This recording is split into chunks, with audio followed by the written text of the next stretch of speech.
ఆహా! అద్భుతం సార్. అద్భుతం జరిగినప్పుడు ఎవరూ గుర్తించరు. జరిగిపోయిన తర్వాత గుర్తించాల్సిన అవసరం లేదంటే ఏంటో అనుకున్నా. నేను ఒక అద్భుతాన్ని లైవ్‌లో చూసినట్టు అనిపించింది. ఏమన్నా ఆడాడా? ఒక్క మాటలో చెప్పాలంటే పద్మవ్యూహంలో అభిమన్యుల్లా కొట్టాడు. అలా వద్దు, మైథలాజికల్‌గా వద్దు. క్రికెట్ టెర్మినాలజీలో చెప్పాలి అంటారా? క్రికెట్ టెర్మినాలజీలో ప్రతి పిల్లోడు తన చిన్నప్పుడు నేను అలా ఆడాలి, ఇలా ఆడాలని ఫ్యాంటసికల్‌గా ఎలా అయితే అనుకుంటాడో దానికి ప్రాణం పోస్తే ఈ ఇన్నింగ్స్ అని చెప్పొచ్చు. చిన్నప్పుడు 'చైన్ కులీకి మెయిన్ కులీ' సినిమా చూసి ఒక మ్యాజికల్ బ్యాట్ ఉంటేనే ఇలా ఆడగలరేమో అనుకుంటున్న టైంలో లేదు, ఒక మెజిషియన్‌లా వచ్చి కొట్టేశాడు. వాహ్! క్యా క్యా ఇన్నింగ్సే సార్. సూపర్. హ్యాట్స్ ఆఫ్ అసలు.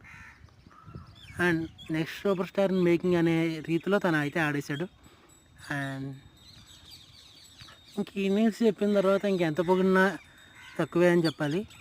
అది కాకుండా ఇంకా ఆడియన్స్‌కి ఏమైనా చెప్పాలా అంటే ఇంత గ్రేట్ ఇన్నింగ్స్ ఆడిన తర్వాత బౌలర్స్ అందరూ అతని మీద దృష్టి పెడతారు కాబట్టి ఒకవేళ తర్వాత బౌలర్స్ ఏమైనా తన మీద డామినేట్ చేస్తే ఈ ఇన్నింగ్స్ని ఫ్లూక్ అని ఇంకోటనో ట్రోల్ చేయకుండా ఉండండి.